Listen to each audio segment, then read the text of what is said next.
ಏನ್ ಮಚ್ಚ ಫೋನೇ ಇಲ್ಲ. ನಿನ್ ಫೋನ್ ತೆಗ ನೈ ಮರಿ ಕೇಳಂಗಿಲ್ಲ.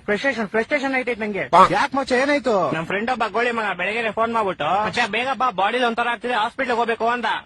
ಸರಿ ಅಂತ ನಾನು ಹೋಗ್ಬಿಟ್ಟು ಹಾಸ್ಪಿಟಲ್ ಕರ್ಕೊಂಡು ಹೋದೆ. ಅಲ್ಲಿ ನೋಡ್ರೆ ಗೋಳಿ ಮಗ ಡಾಕ್ಟರ್ ಹತ್ರ ಹೋಗ್ಬಿಟ್ಟು ಸರ್ ನಂಗೆ ದಿನಕ್ಕೆ 3 ಸತಿ ಮಾತ್ರ ಹೊಟ್ಟೆ ಇಸ್ತದೆ ಅಂತವ್ನೆ. ಯಾವ ಎಲ್ಲ ಆಮೇಲೆ ಅದೀಗ ಡಾಕ್ಟ್ರು ಅದೆಲ್ಲರಿಗೂ ಆಗುತ್ತಪ್ಪ ಅದ್ ಬಿಟ್ಟು ಬೇರೆ ಏನಾದ್ರು ಪ್ರಾಬ್ಲಮ್ ಇದ್ರೆ ಹೇಳು ಅಂದ. ಅದಕ್ಕೆ ಈ ಗೋಳಿ ಮಗ ಸರ್ ನಂಗೆ ಬರೀ ನೈಟ್ ಮಾತ್ರ ನಿದ್ದೆ ಬರುತ್ತೆ ಅಂತವ್ನೆ. ಆ ಡಾಕ್ಟ್ರು ನನ್ ಮಗ ನೋಡ್ತಾವನೆ ಎಂತ ಗೋಳಿ ಮಗ ಕರ್ಕೊಂಡ್ ಬಂದಿದ್ಯಾ ಅಂತ. ಅಯ್ಯೋ ಮತ್ತೆ ಕರ್ಕೊಂಬಂದ್ಬಿಟ್ಟೆ ಶಿಶಿನ ಹೆಂಗ ಆಚೆಗೆ. ಆಚೆ ಬಂದ್ಬಿಟ್ಟು ಶಿಶಿ ಹಾಸ್ಪಿಟ್ಲ್ ಎಲ್ಲ ಫುಲ್ ನೋಡ್ಬಿಟ್ಟು ಮಚ್ಚ ಈ ಹಾಸ್ಪಿಟ್ಲ್ ನಂಗೆ ತುಂಬಾ ಸ್ಪೆಷಲ್ ಅಂದ.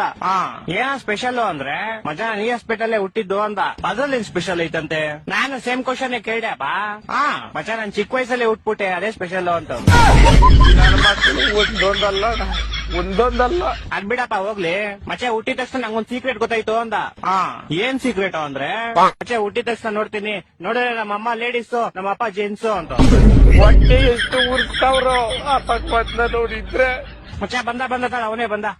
ಮಚ್ಚ ಏನ ಮಚ್ಚ ಗಾಡಿ ಏನೋ ಪ್ರಾಬ್ಲಮ್ ಆಗ್ಬಿಡೈತ್ ಮಚ್ಚ. ಏನಾಯ್ತಾ?